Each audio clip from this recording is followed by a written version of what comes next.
அனைவருக்கும் வணக்கம். ஒரு நாள் கேப் விட்டா கூட பாத்தீங்கன்னா படப்படன்னு அவ்வளோ டெவலப்மெண்ட் நடந்து முடிஞ்சிருது. இருங்கயா, நான் போன தடவை கொடுத்த அப்டேட்டுக்கும் இப்போ நான் கொடுக்க போற அப்டேட்டுக்கு நடுவில் இவ்வளோ கேப் ஆயிடுச்சு வெறும் 24 மணி நேரத்தில் அப்படிங்கிற மாதிரி. நேற்று வீடியோ பண்ண முடியல. ஒருவேளை பண்ணியிருந்தா என்ன கேட்டிருப்போம், உங்ககிட்ட தான் ஒரு விஷயம் கேட்கலான் இருந்தேங்க. அதாவது நமக்கு வேண்டப்பட்ட ஃப்ரெண்டு ஒருத்தர் 17ஆம் தேதி ஏதோ இன்வெஸ்டிகேஷன் சொல்லி கூப்பிட்டுருக்காங்களா, ரொம்ப பயந்து போயிருக்காப்புல. அதான் நம்ம கிட்ட கேட்டாப்புல, அதான் எப்பா இப்படிதான் கூப்பிட்டுருக்காங்க, நான் வேணா எனக்கு உள் காய்ச்சல், வயிற்று வலிக்குது, தண்ணியா போகுது, உட்கார்ற இடத்துல கட்டி திடீர் கட்டி அப்படிங்கிற மாதிரி ஏதாச்சும் காரணம் சொன்னா லீவு கொடுப்பாங்க அப்படின்னு சொல்லி கேட்டாரு. அதான் லீவு கொடுப்பாங்களா அப்படின்ட்டு உங்ககிட்ட கேட்டிருப்பேன். ஆனா என்ன பண்றது, நேற்று வீடியோ பண்ண முடியல. தம்பி எந்த ஒரு ஃப்ரெண்ட் அவரு அப்படின்னு கேக்குறீங்களா, அவரு எங்கேயும் அண்டார்டிகாலேயே ஆப்பிரிக்காலேயே எங்கேயும் இருக்கிற ஃப்ரெண்டுங்க, அதுக்கும் தமிழ்நாட்டுக்கு சம்பந்தம் இல்லைங்க, விடுங்க. இவ்வளவு நேரம் நான் சொன்ன கதைக்கும் சம்பவத்துக்கும் சம்பந்தமே இல்லாத ஒரு செய்திக்குள்ள நம்ம போக போகிறோம். அது என்ன செய்தி அப்படின்னா, அன்பின் எல்லை அண்ணன் செந்தில் பாலாஜி அவர்கள் தற்போது டெல்லியில் இருக்கிறார். ஆமாங்க, நேற்று சாயந்தரமே கிளம்பி போயிட்டாரு. பாத்தீங்கன்னா இப்ப விஜய் வந்து இன்வெஸ்டிகேஷன் முடிச்சுட்டு சிபிஐ ஆஃபீஸ்ல இருந்து வெளியே வந்தாரா, வெளியே வரும்போது நல்லா சிரிச்சுக்கிட்டு கை காட்டிக்கிட்டு ஒரு மாதிரி உற்சாகமா ஃபேஸ் ரொம்ப ஃப்ரெஷ்ஷா இருந்துச்சா. அதுக்கப்புறம் வந்து இங்கேயும் 2-3 ஈவெண்ட் சின்ன அட்டன் பண்ணாரு, அவங்க கட்சி சம்பந்தப்பட்ட விஷயங்கள், அதுலயும் நல்லா ஃப்ரெஷ்ஷா ரொம்ப எனர்ஜெட்டிக்கா இருந்தாரா. இப்ப அண்ணன் செந்தில் பாலாஜி அவர்கள்கிட்ட ஒரு 4 நாளைக்கு முன்னாடி பிரஸ் மீட்ல கேக்குறாங்க, என்னங்க சம்மன் வந்திருக்குதாமே, நீங்க 17ஆம் தேதி போறீங்களா, என்ன சமாச்சாரம் அப்படின்னு போது கொடுத்துருக்காங்க. எதுக்குன்னு தான் எனக்கு புரியல. எல்லாரும் தான் ஹாஸ்பிட்டலுக்கு போனாங்க, நானும் போனேன். சம்மன் கொடுத்துருக்காங்க. எந்த அடிப்படையில் சம்மன் கொடுத்துருக்காங்க? நிகழ்ச்சி நடத்தினது ஒரு இயக்கம், நிகழ்ச்சிக்கு ஏற்பாடு செய்யப்பட்டது காவல்துறை நிர்வாகங்கள். அதில் எனக்கும் சம்மன் வந்திருக்குங்கிறது ஒரு ஆச்சரியமான விஷயமா தான் நான் பார்க்குறேன். பாதிக்கப்பட்டப்ப நான் ஒரு பக்கம் மருத்துவமனையில் பார்த்தா, எல்லா அரசியல் கட்சியினுடைய நிர்வாகிகளும் ஆளுக்கு ஒரு பக்கம் மருத்துவமனையில் பார்த்தாங்க. நான் திருப்பி என்ன கேட்பேன், அப்போ எல்லாத்துக்கும் சம்மன் வருமானு கேட்பேன். அந்த ஈவெண்ட்டை நடத்துனது ஒரு கட்சி, அதுக்கு காவல்துறை அவங்க தான் அங்கெல்லாம் இருந்தாங்க ஸ்பாட்ல. ஹாஸ்பிட்டலுக்கு போனேன், எனக்கு எதுக்கு சம்மன்னு தான் எனக்கு புரியல, பார்ப்போம் போய் பார்க்குறேன் அப்படின்னு சொல்லி கொஞ்சம் வாடிய முகத்தோடு சொல்லியிருந்தாரு. ஏன்னா இந்த சட்ட திட்டங்கள் மேலே அவருக்கு அவ்வளோ கோபம் அரைச்சிட்டோம். அதை அவர் சொல்லியிருந்தாரா. பார்த்தீங்கன்னா இப்போ நேற்று அவர் கிளம்பி போகிற வீடியோவை நம்ம பார்க்க நேர்ந்தது. அந்த மாதிரி சோகம் அவருடைய முகத்தில் இல்லை. நல்லா பிரைட்டாக அப்படி சென்னை ஏர்போர்ட்டில் வந்து கம்பீரமாக போனார். ஸ்டாலின் அங்கிள் சொல்லியிருப்பாருங்க, பார் விஜயை பார்த்து பல விஷயங்களை நான் இம்ப்ரூவைஸ் பண்ணியிருக்கிறேன், விஜயோட நான் பெட்டரா பண்றேன் அப்படின்ற மாதிரி சொல்லியிருக்காங்க. இப்ப நீங்களும் என்ன பண்றீங்க, அவர் எப்படி சிபிஐ ஆபீஸுக்கு போயிட்டு அப்படி சிரிச்ச மாதிரி வந்தாரோ, இங்கிருந்து போகும்போதே நீங்க சிரிச்ச மாதிரி போறீங்க, அது ரொம்ப முக்கியம் அப்படின்னு சொல்லி அமைச்சிருப்பாரு போல. இது நல்லா சிரிச்ச மாதிரி தான் போயிருக்காரு. வரும்போது அதே மாதிரி சிரிச்ச மாதிரியே வரணும் என்பதுதான் என்னை போன்ற ரசிகர்களின் அன்பு விருப்பம் அப்படிங்கிறது இந்த நேரத்தில் நான் தெரிவிச்சுக்கிறேன். ஆனா சிரிச்ச மாதிரியே வருவாரா அப்படிங்கிறது இன்னைக்கு சாயந்தரம் தாங்க தெரியும். இன்னைக்கு வருவாரா அப்படிங்கிறதும் இன்னைக்கு சாயந்தரம் தாங்க தெரியும்.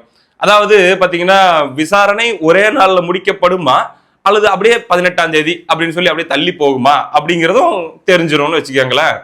இப்பொழுது நம்ம செந்தில் பாலாஜி பாட்டிலுக்கு 10 ரூபாய் வாங்கின தலைவர் 17ஆம் தேதி சம்மன் டெல்லி போறாரு. சிபிஐ வாராஜா வான் உட்கார்ந்து இருக்கிறாங்க. அண்ணன் முதல்ல சம்மனே வாங்க மாட்டேன்னார், இப்ப வாங்கி இருக்கிறார். டெல்லிக்கு போகிறார் என்பது வரைக்கும் நமக்கு தெரியும். திரும்பி வருவாரா என்பது திருப்பதி வெங்கடாச்சலபதிக்கே தெரியும். ஒரு நாள்ல விசாரணை முடிக்கிற மாதிரி எனக்கு தெரியல, பார்க்கலாம். ஒருவேளை வந்து வேற டேட் போட்டு தராங்களான்ட்டு. ஏன்னா சிபிஐக்கு சிக்கி இருக்கக்கூடிய அல்லது வந்து சிபிஐ விசாரிக்க வேண்டிய விஷயங்கள் அவ்வளோ இருக்குது அப்படிங்கிற மாதிரி நம்ம விசாரிச்சு பார்த்த வரைக்கும் நமக்கு தகவல்கள் வருகிறது. அதை நாம் ஒன்றாக ஷேர் செய்வோம். அதை நம்ம இப்ப இந்த வீடியோல பேசிடுவோம்னு வச்சுக்கோங்களேன். எதற்காக அவருக்கு சம்மன்? கேள்வி இதுதானே. அவர் கேட்ட கேள்வியை நம்ம கேட்கலாம்ல.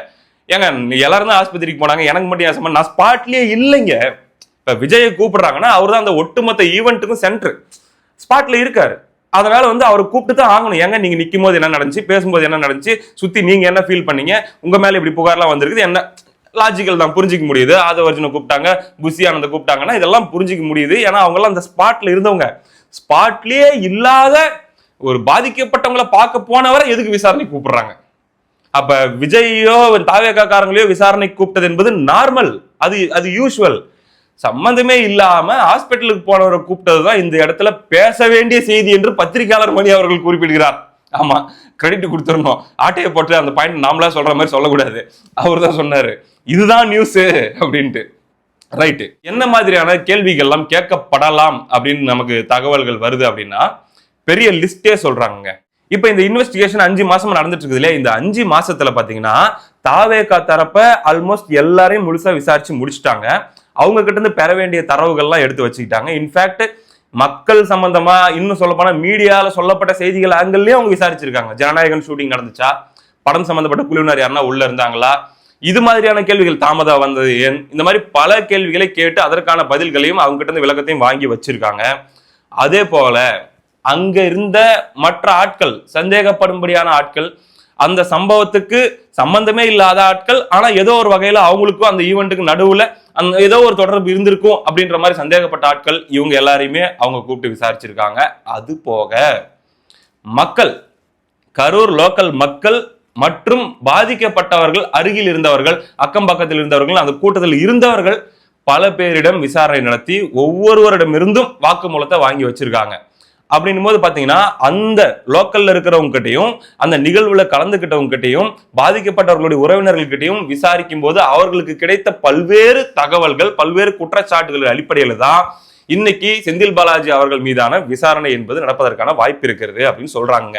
இதுல இந்த விசாரணை என்பது வழக்கமா ஒரு மணி லாண்டரிங் கேஸ்ல அல்லது வருமானத்துக்கு அதிகமாக சொத்து சேர்த்த கேஸ்ல, ஒரு பணம் சம்பந்தப்பட்ட ஊழல் சம்பந்தப்பட்ட கேஸ்ல ஒரு இடியோ அல்லது ஒரு இன்கம் டாக்ஸோ அவங்க கூட்டிட்டு போய் விசாரிக்கிறாங்க இல்லையா, அந்த மாதிரி தான் இந்த சிபிஐ என்கொயரியும் இருக்குமா? ஏன்னா இது 41 உயிர்கள் சம்பந்தப்பட்ட விஷயம், இதுல அவ்வளவு கன்ஸ்பிரசிஸ் இருக்குது அப்படின்னும் போது கண்டிப்பாக அவ்வளவு ஸ்மூத்தான ஒரு விசாரணையாக இல்லாமல், இது கடினமான விசாரணையாக இருந்தாலும் ஆச்சரியப்படுவதற்கு இல்லை.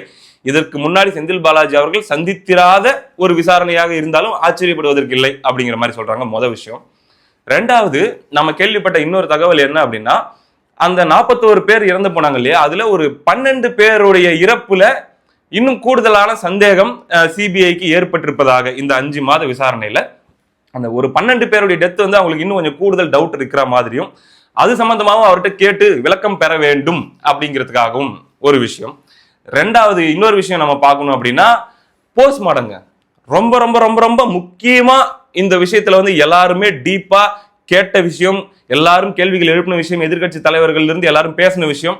இந்த விஷயத்திலும் சிபிஐ ரொம்ப தீவிரமாக விசாரிப்பதற்கு வாய்ப்பு இருக்குது அப்படின்னு சொல்றாங்க. அதாவது இப்ப அந்த 41 பேருடைய உடல்களும் இல்ல, பெரும்பாலான உடல்கள் எரியூட்டப்பட்டு பவுடர் ஆயிடுச்சு. இன்னும் சில உடல்கள் பாத்தீங்கன்னா புதைக்கப்பட்டிருக்கலாம். அந்த புதைக்கப்பட்ட உடல்கள் கூட இப்படி இறந்தாங்க, அவங்களுடைய இறந்த முறை அப்படிங்கிறது எல்லாமே அந்த போஸ்ட்மார்ட்டத்தில் இருக்கும். முதல்ல போஸ்ட்மார்ட்டம் ப்ராப்பரா நடந்துச்சா அப்படிங்கிற கேள்வி வரும். ஒருவேளை ப்ராப்பரா நடந்தாங்க அப்படின்னா அவர்கள் என்ன மாதிரியான முறையில இறந்தாங்க அப்படிங்கிற மாதிரியான கேள்விகள், அடுத்தடுத்து கேள்விகள் நீளும் இல்லையா? இந்த கோணத்திலையும் இந்த விசாரணை நீளலாம். இப்ப ஸ்பாட்ல இருந்திருந்தா அவங்கள விட்னஸ் அப்படின்னு சொல்லி நம்ம புரிஞ்சுக்கலாம்.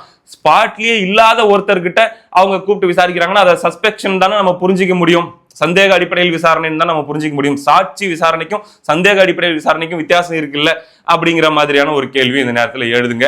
அடுத்ததா இன்னொரு விஷயம் என்ன அப்படின்னா, அந்த கரூர்ல அந்த பரப்புரை கூட்டம் நடந்துச்சு இல்லையா, அது நடந்த போது அந்த கூட்டத்துக்குள்ள விஜயை பார்க்க வந்த பல ஆயிரக்கணக்கான பேர் இருந்தாங்கல்ல, அது போக அந்த கூட்டத்துக்குள்ள வேறு சில பலரும் இருந்திருக்கலாம், இருந்ததாக சிபிஐக்கு தகவல் வந்திருக்குது அப்படின்னு ஒரு செய்தியும் நம்ம கேள்விப்படுறோம்.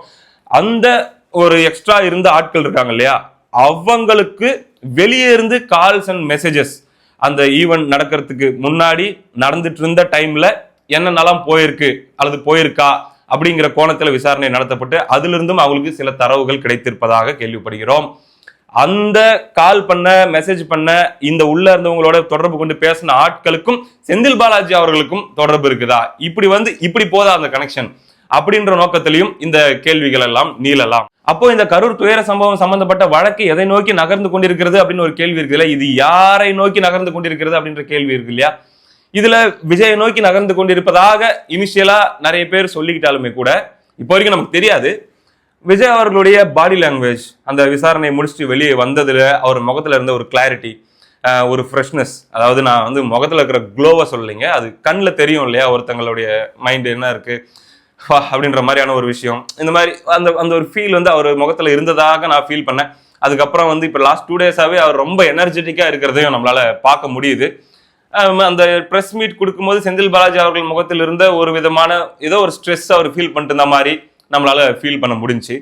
அது போக கூடுதலாக இது எதை நோக்கி செல்கிறது அப்படிங்கிற கேள்விக்கான இன்னொரு க்ளூ நம்ம எப்படி எடுத்துக்கலாம் அப்படின்னா, இப்போ ஒருவேளை இது விஜயை நோக்கி செல்கிறது அப்படின்னா பிஜேபியை சார்ந்த தலைவர்கள் கண்டிப்பாக விஜயை இந்த ஒரு விஷயத்தை வச்சு பேசும்போது, அறிக்கை கொடுக்கும்போது அங்க எங்கன்னு ஒரு அட்டாக் பண்ணிட்டு இருந்திருக்கலாம், போயிட்டு இருந்திருக்க வாய்ப்பு இருக்கு.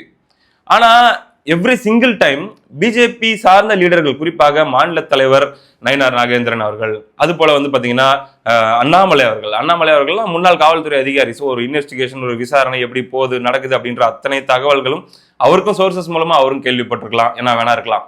அவங்களுடைய ஸ்டேட்மெண்ட்ஸை நம்ம நோட் பண்ணிட்டே வந்தோம்னா, அமித்ஷா அவர்களை மேடையில் வைத்துக்கொண்டே நயினார் நாகேந்திரன் அவர்கள், செந்தில் பாலாஜி அவர்கள் தான் இதுக்கு வந்து காரணம், பொறுப்பு அப்படின்னு சொல்லி பேசுறாரு. நேற்று பிரஸ் மீட்ல செந்தில் பாலாஜி அவர்கள் விசாரணைக்கு போறாரு அப்படின்றது உறுதியான பிறகு அண்ணாமலை அவர்கள் பக்கத்திலேயே நம்ம கரூர் விஜயபாஸ்கர் அவர்களை வைத்து கொண்டு அவர் சொன்ன விஷயமும் பாத்தீங்கன்னா அதே போஸ்ட்மார்ட்டம் ரிலேட்டடான கேள்வியா தான் இருக்குது. கரூர்ல நான் உண்மையை சொல்றேங்க, 41 அப்பாவி பொதுமக்கள் இறந்த பிறகு கரூர் மாவட்டத்தினுடைய மருத்துவமனைக்கு எந்த விளம்பரமும் ஆடம்பரமும் செய்யாம முதல்ல உதவிக்கு போனவர் என் பக்கத்துல எம்ஆர் விஜயபாஸ்கர் உட்கார்ந்துருக்கார். அவர் ஆபீஸ்ல இருந்து பேசுறதுக்காக நான் சொல்ல, உடனடியா போன பாரதிய ஜனதா கட்சியினுடைய தலைவர் தொண்டர்கள் இங்க இருக்கிறார். உடனடியா போனவன் செந்தில் பாலாஜி எப்படி வந்தாரு? 10 ஆம்புலன்ஸ் எடுத்துக்கிட்டு திமுக மருத்துவ அணி அப்படின்னு போஸ்ட் அடிச்சு ஒட்டிக்கிட்டு வந்து போட்டோ எடுத்து ஹாஸ்பிட்டல் போறதெல்லாம் லைவ் கவரேஜ் பண்ணி நடக்க நான் தான் ஃபர்ஸ்ட் போனேன்னு சொல்லி விடிய முதலமைச்சரை கூட்டிட்டு வந்து இன்னைக்கு நீங்க பாருங்க, தூத்துக்குடி விளாத்திக்குளத்துல அந்த சகோதரியினுடைய போஸ்ட்மார்ட்டம் ரிப்போர்ட் இன்னும் நமக்கு வரல. இந்த போஸ்ட்மார்ட்டம் பண்ணாங்க, முழுசா பண்ணல, எப்படி பண்ணல இன்னும் வரல.